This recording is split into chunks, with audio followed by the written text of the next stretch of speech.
Hello and welcome back to Hard Mode and Hardware, and it's time to do some benchmarks.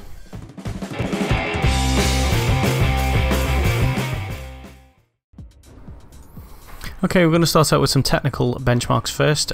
First up is 3D Mark, which is a piece of software that basically puts your PC through its paces. It's got various graphical and CPU tests designed to test a PC out and see how far it can go, and it scores you at the end so you can compare it to other systems. It's quite cool.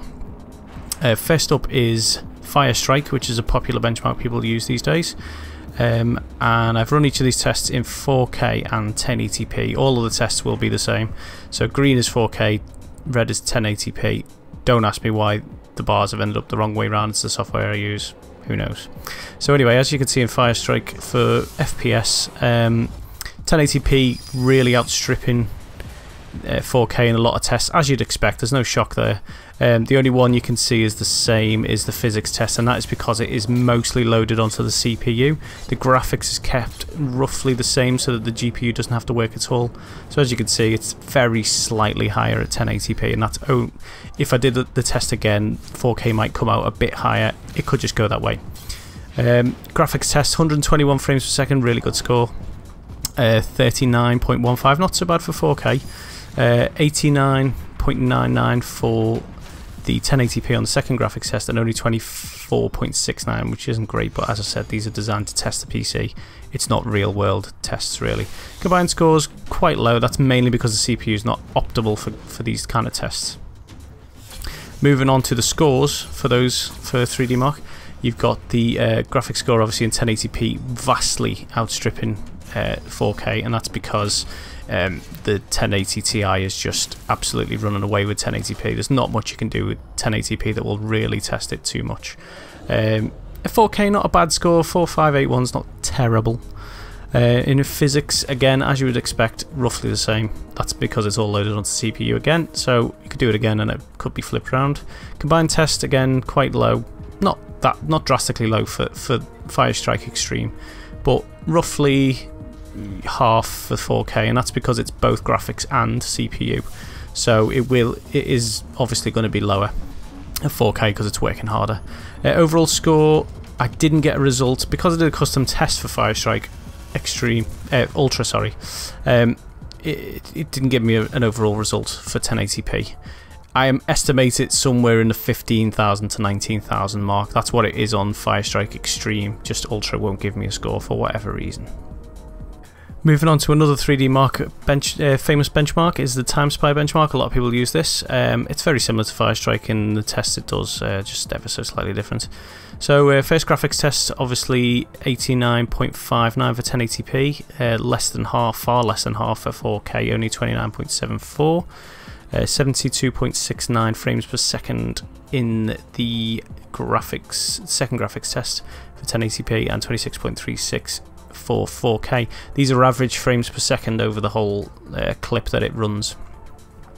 CPU test, as you'd expect, around about the same. It basically that's not frames per second, by the way. That is in milliseconds. It's the latency between the calculation and the frame actually being produced. The graphics settings are way down so that it's the CPU that's loaded up for that.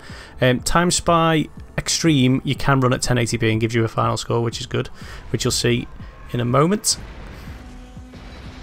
So we move on to the scores. Graphics score 13156 for 1080p, which is a really good score.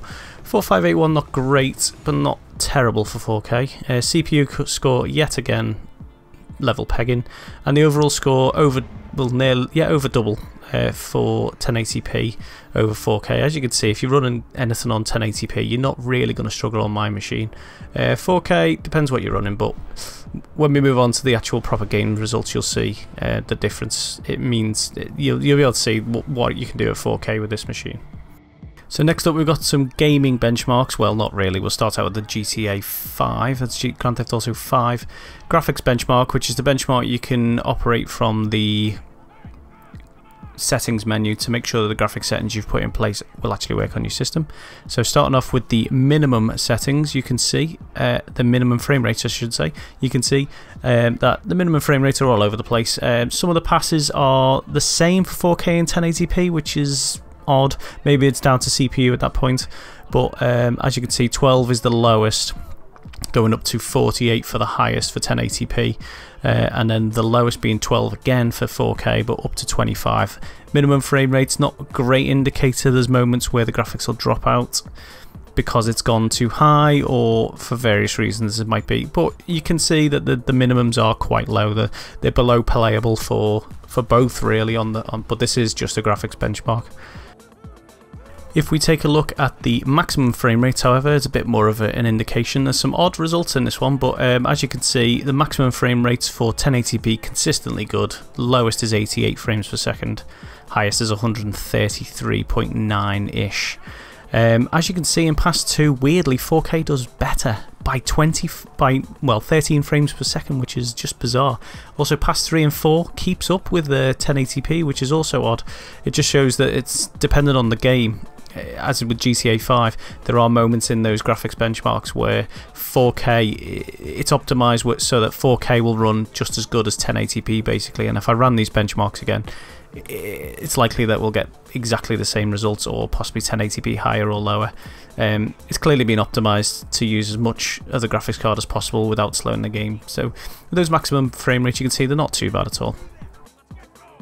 Moving on to the average frame rates for the benchmark, this will give you a better indication of how it performs. As you can see, 1080p across the board, above 69 frames per second, so that's a really playable frame rate. It's not as much as you'd expect from this graphics card, but then this is a graphics benchmark, not the actual game. 4K not so bad, it's over 30 across the board for the average, which for a long time was the benchmark in smooth gaming before advanced graphics came out, and 60 frames per second is what people were after. So overall, quite playable at 4K, and don't forget this is the graphics benchmark, and don't also remember this is maximum settings. This is very high for everything. I think the only thing that wasn't on maximum settings was the multi-sampling anti-aliasing, which was set to 8 times rather than 16 times, but it was set to that for both. So as you can see, frame rates across the board on the benchmark, pretty playable, nothing drastic there. Okay, let's leave the theoretical benchmarks behind now and get down to the nitty-gritty of actual gaming benchmarks. That's what we want to see, isn't it?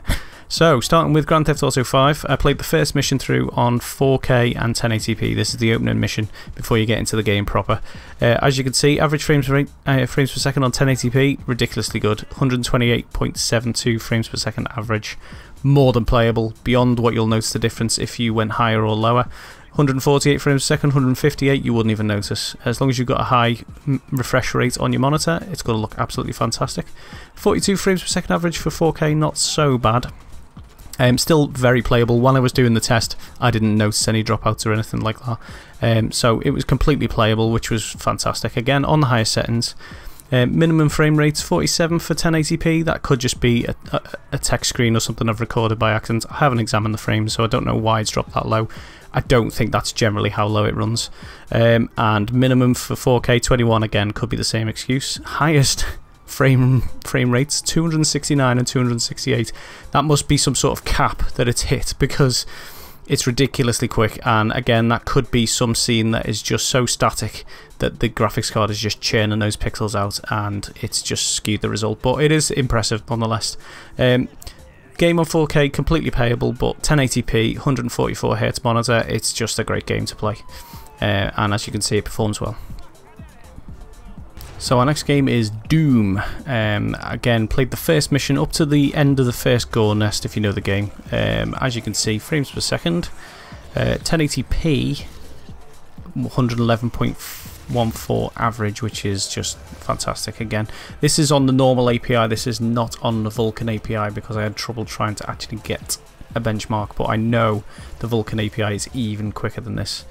4K, 59.85 average, that is all you can ask for at 4K really, to be honest, especially at the ultra settings, which is what this was set at. 52 frames per second minimum for 1080p, as you can see, no trouble at all.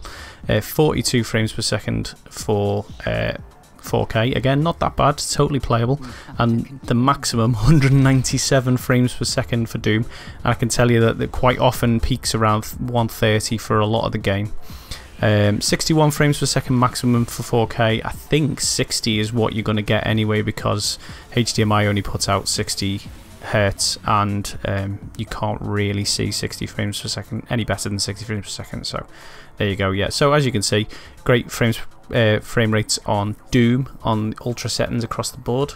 Totally playable on 4K, as was GTA 5, and I do like playing it on 4K because it's a game that should be played at 4K really. And our final gaming benchmark is the first mission on Battlefield 1, the Storm of Steel mission. This is the opening mission to sort of get you into the game. Again, this is a good benchmark game for testing out decent graphics cards.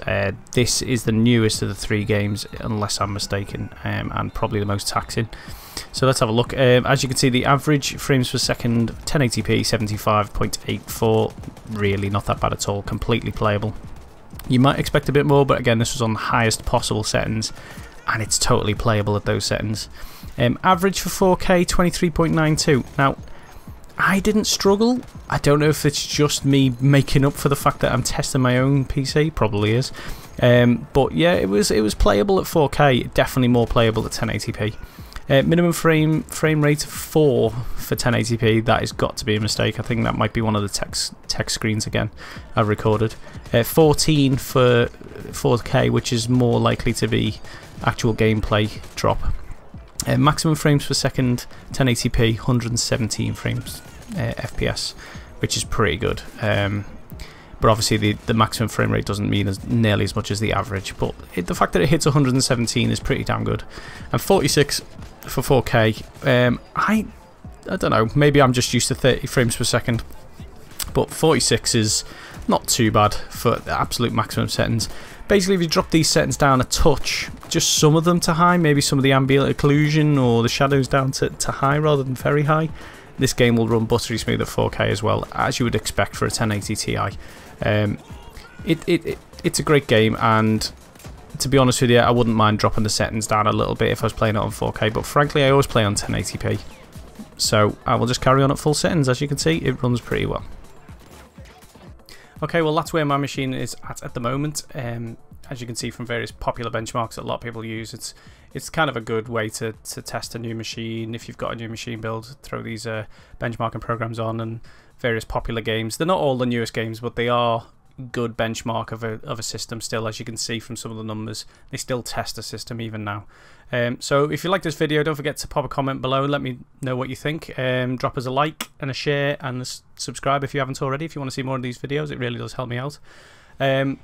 And other than that, until the next video, play it on hard mode.